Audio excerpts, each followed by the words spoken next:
Honey trap ಪ್ರಕರಣ ಏನು ಸುಳ್ಳು ಆರೋಪ ಅಂತ ನಾನು ಹೇಳಿಕ್ಕೆ ಇಷ್ಟಪಡ್ತೀನಿ. ಯಾಕೆ ಅಂತಂದ್ರೆ ಒಂದು ಪ್ರಕರಣ ಇದೆ 55/25 ಅಂತ, 1 ವರ್ಷ ಆಯಿತು ಆ ಪ್ರಕರಣ. ಒಂದು ಹುಡುಗಿ ಬೇಬಿ ಅಂತ ಹೇಳಿ ಅವಳ ಮೇಲೆ ಅತ್ಯಾಚಾರ ಮಾಡಿರ್ತಾರೆ. ಶ್ರೇಯಸ್ ಪಟೇಲ್ ಆತ್ಮೀಯರಾದಂಥ ಗಂಗಾಧರ್ ಗಿರೀಶ್ ಮತ್ತೆ ಗಂಗಾಧರ್ ಅನ್ನೋ ವ್ಯಕ್ತಿಗಳು ಆ ಹುಡುಗಿಗೆ ಅತ್ಯಾಚಾರ ಮಾಡಿರ್ತಾರೆ. ಆ ವಿಚಾರವಾಗಿ 54 ಬಾರ್ ಅನ್ನೋ ಒಂದು ಪ್ರಕರಣ ಆಲ್ರೆಡಿ ಚಾರ್ಜ್ ಶೀಟ್ ಆಗಿದೆ. ಆದರೆ ನನ್ನ ಮೇಲೆ ಇದ್ದಂಥ ಅಲಿಗೇಷನ್ 55/25 ಏನಪ್ಪಾ ಅಂತಂದ್ರೆ ಸುಳ್ಳಿನ ಒಂದು ಪ್ರಕರಣ ಇದು ಮಾಡಿ ನನ್ನ ಮೇಲೆ ಮಾಡಿರ್ತಾರೆ ಅವ್ರನ್ನು ಕೂಡ. ಸೊ ಇನ್ನೂ ಕೂಡ ಅದು ಚಾರ್ಜ್ ಶೀಟ್ ಆಗಿಲ್ಲ. ಪ್ರಕರಣ 1 ವರ್ಷ ಆಗಿದೆ, ಅದಿನ್ನೂ ಕೂಡ ಚಾರ್ಜ್ ಶೀಟ್ ಆಗಿಲ್ಲ. ಆದರೆ ಈ ಪ್ರಕರಣದಲ್ಲಿ ಗುಣವತಿ ಅನ್ನೋ ಹುಡುಗಿ ನನ್ನ ಮನೆಯಲ್ಲೇ 1.5 ತಿಂಗಳು ಆಶ್ರಯ ಹೆಂಡತಿ ಮತ್ತೆ ಮಗು ಎಲ್ಲ ಕೂಡ ನನ್ನ ಜೊತೆ ಆಶ್ರಯದಲ್ಲಿದೆ. ಆದರೆ ಸ್ವಲ್ಪ ದಿವಸಗಳ ಆದ ಸಂಕ್ರಾಂತಿ ಹಬ್ಬದಲ್ಲಿ ಅವರು ಬೇರೆ ಮನೆಗೆ ಹೋಗ್ತಾರೆ. ಅಂತ ಸಂದರ್ಭದಲ್ಲಿ ಮಹಾದೇವ ಅನ್ನೋ ಕಾಂಗ್ರೆಸ್ ಮುಖಂಡ ಆ ಮನೆಯಲ್ಲಿ ಒಬ್ಬಳೇ ಇದ್ದಾಗ ಅತ್ಯಾಚಾರ ಮಾಡಿಲ್ಲ. ಈ ವಿಚಾರವಾಗಿ ಅವಳ ಗಂಡ ಶಮಂತ್ ನನಗೆ ಫೋನ್ ಮಾಡ್ತಾನೆ, ಮೇಡಮ್ ನನ್ನ ಮನೆಗೆ ಯಾರೋ ಬಂದು ಹೋಗಿದಾರಂತೆ, ನನ್ನ ಹೆಂಡತಿ ಮೇಲೆ ಅತ್ಯಾಚಾರ ಆಗಿದೆ, ದಯವಿಟ್ಟು ಬನ್ನಿ ಅಂದಾಗ ನಾನು ವಕೀಲೆ ಆಗಿದೆ. ಜೊತೆಗೆ ಅವ್ರು ನನಗೆ 1.5 ತಿಂಗಳು ನನ್ನ ಮನೆಯಲ್ಲಿ ಆಶ್ರಯ ಪಡೆದಂತ ಕಾರಣ ಅವ್ರು ನನಗೆ ಮನೆ ಮಕ್ಕಳು ತರ ಇತ್ತು. ಸೊ ಆ ವಿಚಾರವಾಗಿ ಏನಾಗಿದೆ ಅಂತ ಕೂಲಂಕುಷವಾಗಿ ಅದನ್ನು ನೋಡ್ಲಿಕ್ಕೆ ಹೋದಾಗ ಅವಳೇ ಖುದ್ದಾಗಿ ಹೇಳ್ತಾರೆ, ನನ್ನ ಮೇಲೆ ಅತ್ಯಾಚಾರ ಮಾಡಿದ್ರು ಮಹಾದೇವ ಅಂತ.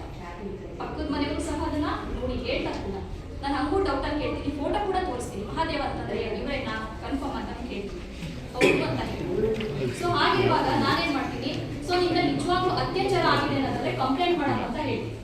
ಆದ್ರೆ ನಾನು ಇನ್ನೂ ಒಂದು ವಿಚಾರ ಏನಪ್ಪಾ ಅಂದ್ರೆ 14ನೇ ತಾರೀಕು 13ನೇ ತಾರೀಕಲ್ಲಿ ಇನ್ಸಿಡೆಂಟ್ ನಡೆಯುತ್ತೆ.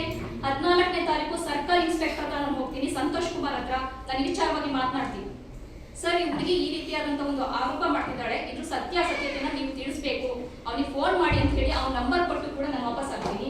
ಆದ್ರೆ 15ನೇ ತಾರೀಕು ಎಷ್ಟೊತ್ತಾದ್ರೂ ಆ ಕಡೆಯಿಂದ ಫೋನ್ ಬರಲ್ಲ. ಆದ್ರೆ ಗಂಡ ಹೆಂಡತಿ ಇಬ್ರು ನಮ್ಮ ಕಾಲಿಗೆ ಬಿಡ್ತಾರೆ, ಮೇಡಮ್ ಕಂಪ್ಲೇಂಟ್ ಬರ್ಕೊಡಿ, ನಾವು ಹೋಗಿ ಅದನ್ನ ದೂರನ ಕೊಟ್ಟು ನಾವು FIR ಮಾಡಿಸ್ತೀನಿ ಅಂತ ಕೇಳ್ತಾರೆ. ಇಬ್ರು ಕೂಡ ಅನಕ್ಷರಸ್ಥರಾಗಿದ್ರು. ಸೊ ನಾನು ಕಂಪ್ಲೇಂಟ್ ಬರ್ಕೊಟ್ಟಿದ್ರೆ ತಪ್ಪಾಯ್ತು ಈ ಪ್ರಕರಣದಲ್ಲಿ. ಅವ್ರು ಏನ್ ಹೇಳ್ತಾರೆ ಅದನ್ನ ಅಷ್ಟೇ ನಾನು ಕಂಪ್ಲೇಂಟ್ ಬರೀತೀನಿ. ಆದ್ರೆ ನಾನು ಆ ವಿಚಾರ ಬಿಟ್ಟು ಬೇರೆ ಯಾವುದನ್ನು ಸಹ ನಾನು ಬರೆಯಲ್ಲ. ಬರ್ದಾದ್ಮೇಲೆ ನಾನು ಇವ್ರ ಜೊತೆ ಸ್ಟೇಷನ್ ನಾನು ಹೋಗಲ್ಲ ಕಂಪ್ಲೇಂಟ್ ಕೊಡೋದಕ್ಕೆ, ಗಂಡ ಹೆಂಡತಿ ಹೋಗ್ತಾರೆ. ಸೊ ಹೋದಂತ ಸಂದರ್ಭದಲ್ಲಿ ಕರೆಕ್ಟಾಗಿ 15ನೇ ತಾರೀಕು 11 ಗಂಟೆಗೆ ಆಕೆ ದೂರ ತಗೊಂಡು ಸ್ಟೇಷನ್ಗೆ ಹೋಗ್ತಾಳೆ. ಕರೆಕ್ಟಾಗಿ 11 ಗಂಟೆಗೆ ಸ್ಟೇಷನ್ಗೆ ಹೋಗ್ತಾಳೆ. PSI ಅಭಿಜಿತ್ ಹೇಳಿಕೆ ತಗೊಳ್ತಾರೆ, ಈ ಕಂಪ್ಲೇಂಟ್ ಅಲ್ಲಿ ಇರೋದು ಸತ್ಯ ಅಂತ ಒಪ್ಕೊಂಡಿರ್ತಾಳೆ. ನೆಕ್ಸ್ಟ್ ಸರ್ಕಲ್ ಇನ್ಸ್ಪೆಕ್ಟರ್ ಆ ಹೇಳಿಕೆ ತಗೊಳ್ತಾರೆ, ಈ ಒಂದು ಕಂಪ್ಲೇಂಟ್ ಅಲ್ಲಿ ಇರೋದು ಸತ್ಯ ಅಂತ ಒಪ್ಕೊಳ್ತಾಳೆ. ಒಬ್ಬ ಮಹಿಳೆ ಬೇರೆ ಹೇಳಿಕೆ ತಗೊಂಡೋಗಿ ಸಹ ಸತ್ಯ ಅಂತ ಒಪ್ಕೊಳ್ತಾಳೆ. ಆದ್ರೆ ಇನ್ನೇನ್ FIR ಮಾಡಬೇಕು ಅನ್ನುವಷ್ಟರಲ್ಲಿ PSI ಅಭಿಜಿತ್ಗೆ ಒಂದು ಫೋನ್ ಕರೆ ಬರುತ್ತೆ. ಆ ಫೋನ್ ಕರೆ ಇಡೀ ಪ್ರಕರಣವನ್ನ ತಿರುಚು ಮಾಡುತ್ತೆ. ಆಕೆ ಆ ಫೋನ್ ಬಂದ ತಕ್ಷಣನೇ ಆಕೆ ಏನ್ ಮಾಡ್ತಾಳಪ್ಪ ಅಂತಂದ್ರೆ, ಏನ್ ಹೇಳಿದ್ರು ನನಗೆ ಗೊತ್ತಿಲ್ಲ, ನಾನು ಹೇಳಿಲ್ಲ ಅಲ್ಲಿ ಅಟ್ ಪ್ರೆಸೆಂಟ್ ಇದ್ದಿದ್ದು ಅವ್ರ ಗಂಡ ಇದ್ರು ಮತ್ತೆ ನನ್ನ ಹಸ್ಬೆಂಡ್ ಸಿದ್ದಿಕ್ ಇದ್ರು. ಸೊ ಅಲ್ಲಿ ಈ ಒಂದು ಪ್ರಕರಣ ಸಂಪೂರ್ಣವಾಗಿ ತಿರುಚಾಗಿ ನನ್ನ ಕುಟುಂಬದ ಮೇಲೆ ಬೀಳುತ್ತೆ. ಹನಿ ಟ್ರ್ಯಾಪ್ ಅಂತ ಹೇಳ್ತಾರೆ. ಹನಿ ಟ್ರ್ಯಾಪ್ ಅಂತ ಹೇಳಿದ್ರೆ ನನ್ನ ಮೇಲೆ FIR ಮಾಡಿದ್ರೆ ಅವಳು ಕೋಪರೇಟ್ ಮಾಡಿದಾಳೆ ಅಂದ್ರೆ ಅವಳ ಮೇಲೆ FIR ಆಗಲ್ಲ, ಆಗ್ಬೇಕಿತ್ತಲ್ಲ, FIR ಹಾಕಾಗಲ್ಲ. ಒಲ್ಲದ ಮನಸ್ಸಿನಿಂದ ನಾನು ಕಂಪ್ಲೇಂಟ್ ಕೊಟ್ಟೆ ಅಂತ ಹೇಳ್ತಾಳಲ್ಲ. 14ನೇ ತಾರೀಕು 10 ಗಂಟೆಯಲ್ಲಿ ಕೂಡ ಕಂಪ್ಲೇಂಟ್ ಕೊಡಕ್ಕೆ ಹೋಗಿದ್ದಾಗಲೇ ನನಗೆ ಫೋರ್ಸೇಬಲಿ ಕಂಪ್ಲೇಂಟ್ ಕೊಡ್ತಿದ್ದಾರೆ ಅಂತ ಅಲ್ಲೇ ಕೂಡ ಪೊಲೀಸ್ ಕಸ್ಟಡಿನಲ್ಲಿ ಅವರು ರಕ್ಷಣೆ ತಗೊಂಡಿದ್ದಾರೆ. ಯಾಕೆ ತಗೊಂಡಿಲ್ಲ? ಆದ್ರೆ ಇದಕ್ಕೆ ಮುಖ್ಯವಾದ ಕಾರಣ ಏನಪ್ಪಾ ಅಂತಂದ್ರೆ, ಹಳೆ 1 ವರ್ಷದ ಹಿಂದಿನ ಒಂದು ಪ್ರಕರಣದಲ್ಲಿ ನನಗೂ ಅಭಿಜಿತ್ಗೂ ಜಿದ್ದಾಜಿದ್ದಿ ಇತ್ತು. ನಾನು ಈ ವಿಚಾರವಾಗಿ ಮಾನವ ಹಕ್ಕುಗಳ ಆಯೋಗ, ಮಹಿಳಾ ಆಯೋಗ ಮತ್ತು ಇತರೆಗೆ ಒಂದು ತನಿಖೆಗೆ ಒಳಪಡಿಸಿದೆ. ಅರಸೀಕೆರೆ ಸ್ಟೇಷನ್ ಇದನ್ನ ತನಿಖೆಗೆ ಒಳಪಡಿಸಿದ್ರು. ಆದ್ರೆ ಅಲ್ಲೂ ಕೂಡ ನಿಷ್ಪಕ್ಷಪಾತವಾದಂತ ತನಿಖೆ ಆಗಲಿಲ್ಲ, ಪಕ್ಷಪಾತವಾಗಿತ್ತು.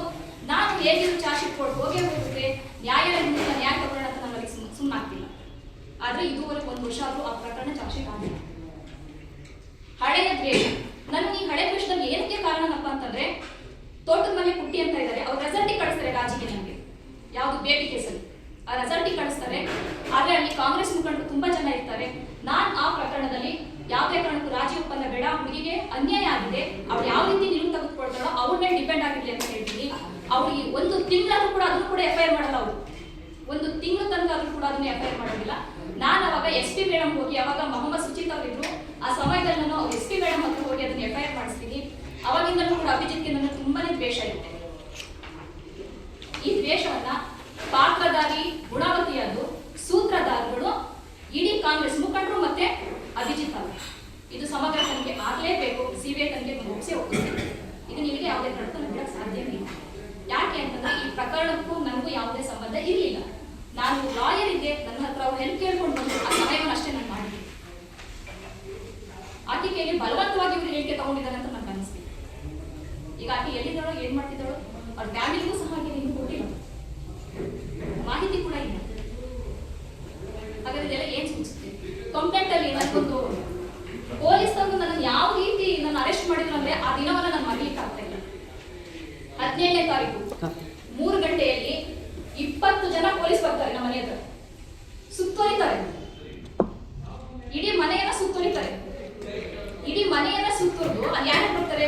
PSI ಅಭಿಜಿತ್ ಬರ್ತಾರೆ, ಹಳ್ಳಿ ಮೈಸೂರಿನ ನವ್ಯ ಬರ್ತಾರೆ PSI, ಜೊತೆಗೆ ಸರ್ಕಲ್ ಇನ್ಸ್ಪೆಕ್ಟರ್ ಸಂತೋಷ್ ಬರ್ತಾರೆ, ಇಬ್ರು ಮಹಿಳಾ ಸಂಘದ ಲೇಡೀಸ್ ಬರ್ತಾರೆ, ಒಬ್ರು ಮಹಿಳಾ ಪೇದಿ ಬರ್ತಾರೆ, ಸಭೆಗೆ ಇನ್ನ ಕೇಳಿದಂತ PCಗಳು 20 ರಿಂದ 30 ಜನ ನನ್ನ ಮನೆ ಸುತ್ತುವರಿತಾರೆ. ಹಾಗಾದ್ರೆ ನಾನು ಟೆರರಿಸ್ಟ್? ನನಗೆ ಒಂದು ನೋಟಿಸ್ ಕೊಡಲ್ಲ, ಅವರು ದಸ್ತಗಿರಿ ನೋಟಿಸ್ ನನಗೆ ಕೊಡಲ್ಲ ನನ್ನನ್ನು ಅರೆಸ್ಟ್ ಮಾಡ್ಬೇಕಾದ್ರೆ. ಇದೇನಾ ಪ್ರೊಸೀಜರ್ ಪೊಲೀಸ್ ಇಲಾಖೆ ಇರೋದು? ಹಾಗಾದ್ರೆ ನಾನು ಟೆರರಿಸ್ಟ್ ಆಗಿಲ್ಲ, ಅಷ್ಟೊಂದು ಜನದ ಅವಶ್ಯಕತೆ ಇತ್ತ? ಹಾಗಾದ್ರೆ ಇದು ದ್ವೇಷವನ್ನು ಎದ್ದು ಕಾಣಿಸಿ ತೋರಿಸ್ತಾ ಇರುವ ಅಭಿಜಿತ್ ಮೇಲೆ ನನ್ನ ಮೇಲೆ ಎಷ್ಟು ದ್ವೇಷ ಇದೆ ಅನ್ನೋದನ್ನ ಎದ್ದು ತೋರಿಸ್ತಾ ಇದೆ ಅಲ್ವಾ ಇದು? ಹಾಗಾದ್ರೆ ನಾನು ಟೆರರಿಸ್ಟ್? ಈ ಒಂದು ಪ್ರೀ ಪ್ಲಾನ್ ಯಾರ್ಯಾರಪ್ಪ ಅಂತ ನಮಗೆ ಅಲಿಗೇಷನ್ ಮಾಡೋದಾದ್ರೆ ಪೊಲೀಸ್ ಇಲಾಖೆ ಕೆಲವು ಅಧಿಕಾರಿಗಳು ಮತ್ತೆ ಕಾಂಗ್ರೆಸ್ನ ಮುಖಂಡರುಗಳಿಂದ ಇವತ್ತು ನಾನು ಜೈಲಿಗೆ ಹೋಗ್ಬರ ಕಾರಣ ಆಯ್ತು ವಿನಃ ಬೇರೆ ಯಾವ ಉದ್ದೇಶ ನನಗೆ ಇರಲಿಲ್ಲ. ಯಾಕೆ ಅಂತಂದ್ರೆ ನಾನು ನನಗೆ ಅಲ್ಲೇ ಅನುಮಾನ ಶುರು ನಲ್ಲಿಗೆ ಸರ್ಕಲ್ ಇನ್ಸ್ಪೆಕ್ಟರ್ಗೆ ನನ್ನನ್ನು ಅರೆಸ್ಟ್ ವಾರೆಂಟ್ ಇಲ್ಲ, ನಾನು ಹೆಂಗ್ ಅರೆಸ್ಟ್ ಮಾಡಿದ್ದೀನಿ ಅಂತ ಕೇಳಿ. ಹಾಗಾದ್ರೆ ನಾನು ಅಡ್ವೊಕೇಟ್ ಆಗಿದ್ದೀನಿ, ನನ್ನಂತವ್ರಿಗೆ ಈ ತರ ಮಾಡ್ತಿದ್ದಾರೆ ಅಂತಂದ್ರೆ ಸಾರ್ವಜನಿಕರ ಗತಿ ಏನು, ಸಾಮಾನ್ಯ ಜನರ ಗತಿ ಏನು? ಇಲ್ಲಿ ನನಗೆ ಒಂದು ಮಾತು ಹೇಳ್ತಾರೆ, ನಾನು ಗವರ್ನಮೆಂಟ್ ಲಾ ಕಾಲೇಜಲ್ಲಿ ಕೂಡ ಟೀಚ್ ಕೂಡ ಮಾಡ್ತೀನಿ. ಕೆಲವು ಅಬ್ಜೆಕ್ಷನ್ ಅಂತ ಹೇಳ್ತಾರೆ ನನಗೆ, ನೀವು ವಿದ್ಯಾರ್ಥಿಗಳಿಗೆ ಬೋಧನೆ ಮಾಡ್ತೀರಾ, ವಿದ್ಯಾರ್ಥಿಗಳನ್ನ ಇದೇ ರೀತಿ ಒಳಪಡಿಸ್ತೀರಾ ಅಂತ ಹೇಳ್ತಾರಲ್ಲ, ಇವ್ರು ನನ್ನ ಕ್ಯಾರೆಕ್ಟರ್ ಬಗ್ಗೆ ಸರ್ಟಿಫಿಕೇಟ್ ಕೊಡೋದಕ್ಕೆ ಇವ್ರೆ ಇನ್ನು ವೈಯಕ್ತಿಕ ಒಂದೇ ಒಂದು ವಿದ್ಯಾರ್ಥಿನ ನನ್ನ ಕಂಪ್ಲೇಂಟ್ ಇಲ್ಲ ಅಲಿಗೇಷನ್ ಮಾಡ್ಕೊಡ್ತೀನಿ. ಸರಿ, ಹಾಗಾದ್ರೆ ನನ್ನ ಮೊಬೈಲ್ ಅವರೇ ತೆಗೆದುಕೊಡ್ತಾರೆ. ಪೊಲೀಸ್ಗೆ ನನ್ನ ಕಸ್ಟಡಿ ತಗೋಬೇಕಾದ್ರೆ ಮೊದಲು ಫೋಟೋದಲ್ಲಿದೆ, ನನ್ನ ಕೈಯಲ್ಲಿ ಫೋನ್ ಇತ್ತು, ಕಸ್ಟಡಿ ತಗೊಳ್ತಾರೆ ಅವರು. ಅದಾದ್ಮೇಲೆ ಮತ್ತೆ ನನಗೆ ಆ ವಿಚಾರ ತುಂಬಾ ಟಾರ್ಚರ್ ಕೊಡ್ತಾರೆ ಸ್ಟೇಷನ್ ಅಲ್ಲಿ. ಫೋನ್ ಕೊಡಿ ಸರ್, CD ಅಂತ ಹಾಕಿ ಸರ್, ಹುಡುಕೊಳ್ಳಿ ಸರ್, ನಾನು ಬರ್ಬೇಕಾದ್ರೆ ನನ್ನ ಕೈಯಲ್ಲಿ ಇತ್ತು, ಗಾಬರಿ ಯಾರು ಬಿದ್ದಿರ್ಬೋದು, ಇಲ್ಲ ನಿಮ್ಮ ಕಡೆ ಯಾರೋ ಎತ್ತಿರ್ಬೋದು ಅಂತ ಕೂಡ ನನಗೆ ಇದು ಮಾಡೋದಿಲ್ಲ ಅವರು. ಫೋನ್ ಈಗಲೂ ಸಹ CD ಅಂತ ಹಾಕಿ ಸರ್, ಇಲ್ಲ ನಮ್ಮ ಮನೆ ಬೀಗ ಹಾಕಿದ್ರೆ ಬೀಗ ಮಾಡಿ ಹುಡ್ಕೋಬನ್ನಿ ಅಂತ ಹೇಳ್ತೀನಿ. ಆದ್ರೆ ಅವ್ರು ಯಾವ ಕೆಲಸ ಮಾಡಿದ್ರು. ಇಲ್ಲಿ ಪ್ರೆಸರ್ ಇದ್ದಿದ್ದು